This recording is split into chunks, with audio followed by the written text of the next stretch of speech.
What is going on, guys? Welcome back to the channel. It's Professor M, and welcome back to another video. In today's video, guys, I am here to bring you all my review for Tales of Zestiria, the X, episode 7.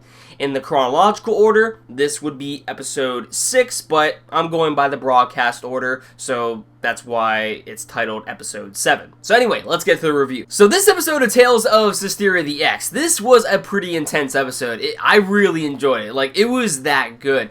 And when it comes to Velvet's character, like, I'm loving her character more and more than Sorey's character. And that's probably because, you know, we don't really know much about Velvet, and I want to know more. When it comes to Sorey's character, I knew a little bit about him due to a movie I watched of basically the first hour of Tales of Zestiria, and then I've also played the game, and I'm also watching this anime.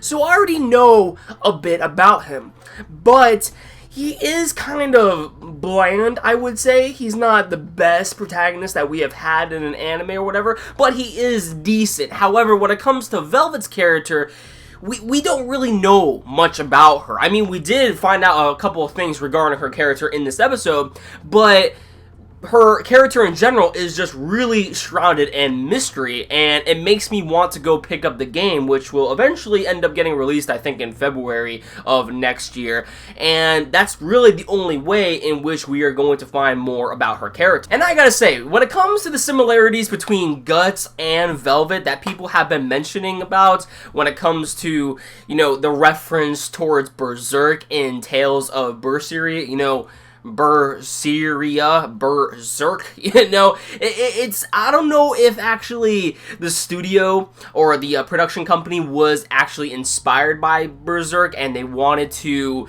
you know, make a protagonist kind of like Guts' personality on, you know, how Velvet is so hell-bent on revenge and whatnot, and how she has a darker tone to her story and her personality compared to Sorey, who is, you know, pretty much the happy-go-lucky sort of person. And what it seems like is that the Tales of Zestiria timeline, while yes, there is a little bit dark stuff involved and there's the whole malevolence thing, when it comes to Sorey kind of lightens up the mood of the series, as he is kind of a, you know, lighthearted protagonist. He is very, you know, outgoing, and he's very eccentric when it comes to his personality. However, when it comes to Velvet is like keeping to herself most of the time, and also she has a really dark personality as well, and she's just so hell-bent on revenge.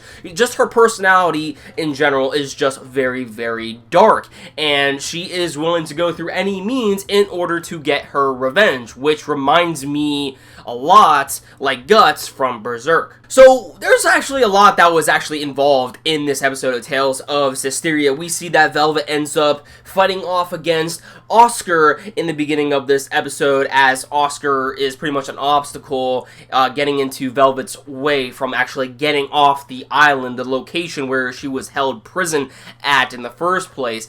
And the only way that she can actually get off the island is if she takes Oscar's ship. And so we have this whole fight that ends up playing out, and I gotta say, the whole fight when it comes to Oscar and Velvet was pretty hype. It didn't really last too long though, but it was still a pretty hype part of the episode, especially how Velvet, you know, she's doing like these matrix movements and her freaking hidden blade comes out and she's about to hit Oscar. Like, it was just so cool how it was animated and everything. But then all of a sudden things just get really chaotic because a dragon ends up appearing in the episode. So before we actually talk about the whole dragon thing, first we gotta talk about Artorias. So we end up getting that same flashback in the past episode that we have seen of Tales of Zestiria, where we see Velvet is confronted by Artorias, and it seems like Velvet ended up losing her brother due to Artorias. Velvet apparently has a brother named Laphicet, the little kid with blonde hair.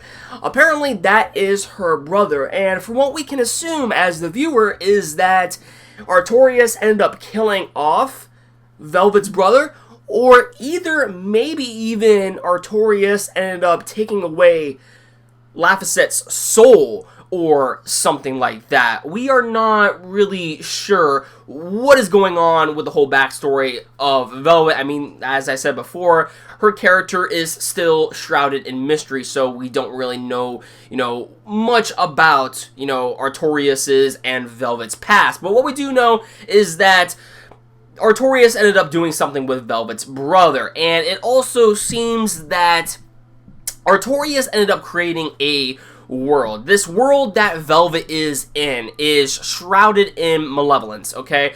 Basically, he made a world in which the negative emotions of humans actually have a consequence on the world by actually making these demon-like creatures. Because if you saw one of the dialogues that Oscar exchanged, is that this is the world that Artorias created.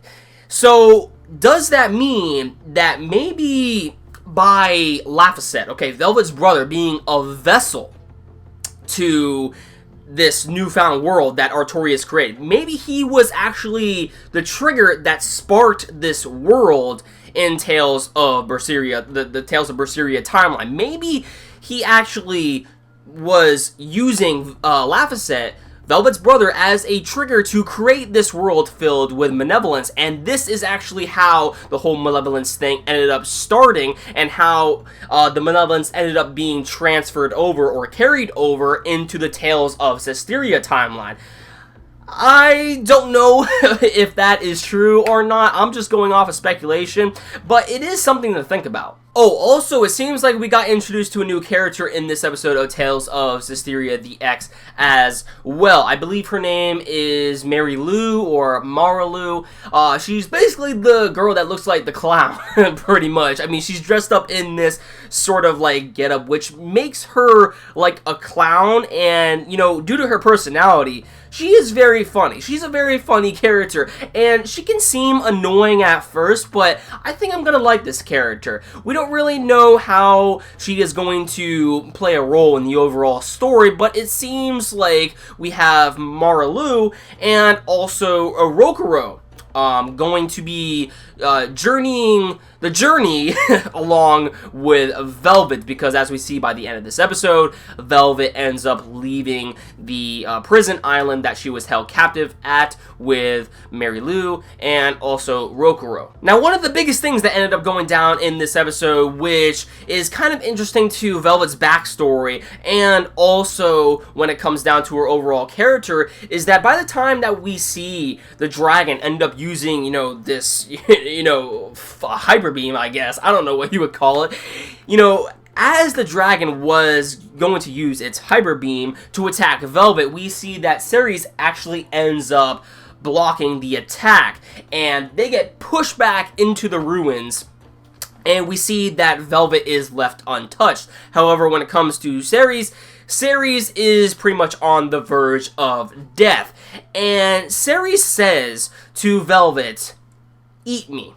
Okay? Because apparently, Velvet is known as a daemon, and these daemons can actually end up eating specific individuals and actually, I guess, gaining their power, or in this case, their art, as we see that apparently by the time that Velvet ends up extracting Ceres' soul into her own body, we see that, or not extracting, transferring Ceres' soul into her own body, we see that Velvet actually gains the power of Ceres' art, and she ends up using it on the dragon, which is very interesting. It's just very interesting because it seems like Velvet can actually consume other people's powers in order to gain their art and actually use them in battle, while on the other hand we have Sorey. Sorey ends up gaining art from other users who are in fact Seraphim themselves, but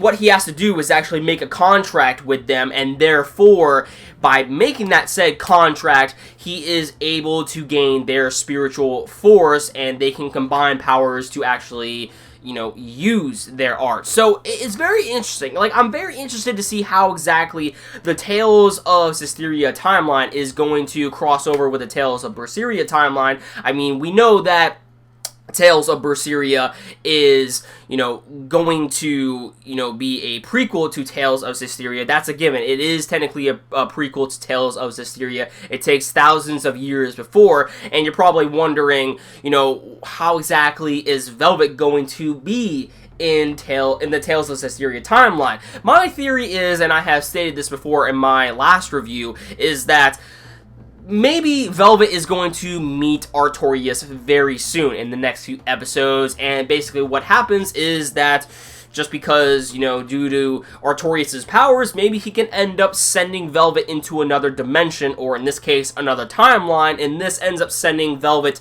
into the timeline of Tales of Zestiria.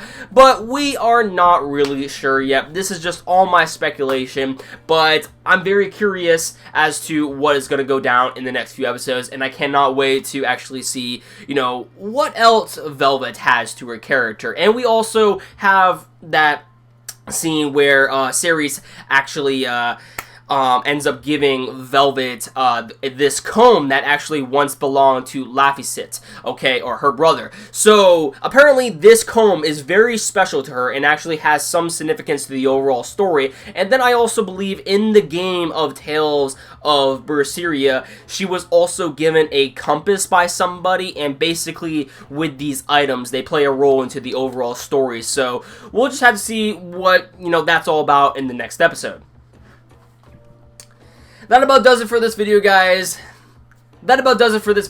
Let me know what you guys thought about this review in the comments down below. And of course, what did you think about this episode of Tales of Zestiria? Sorry if this was a long review, but there was a lot in this episode, to be completely honest with you. So yeah, let me know your overall thoughts in the comments down below. Of course, if you like this video, don't forget to drop a like. And of course, if you want to stick up to date to my future content, hit that red subscribe button below, and you will never miss a video from me. Wow. So yeah, with that said, that about does it for this video, guys. Sorry if this was a long review, but when it comes to this episode, there was actually quite a bit to talk about. So yeah, let me know what you guys thought in the comments down below on what you thought about this review, and also what you thought about the episode. Did you like it? Did you hate it? Just let me know your overall thoughts. And of course, if you like this video, don't forget to drop a like. It always helps out the channel. And if you want to stick up to date to my future content on this channel, hit that red subscribe button down below, and you will never miss a video from me. That about does it for this video, guys. Love you all. Thank you all for watching. Catch you guys later. Peace.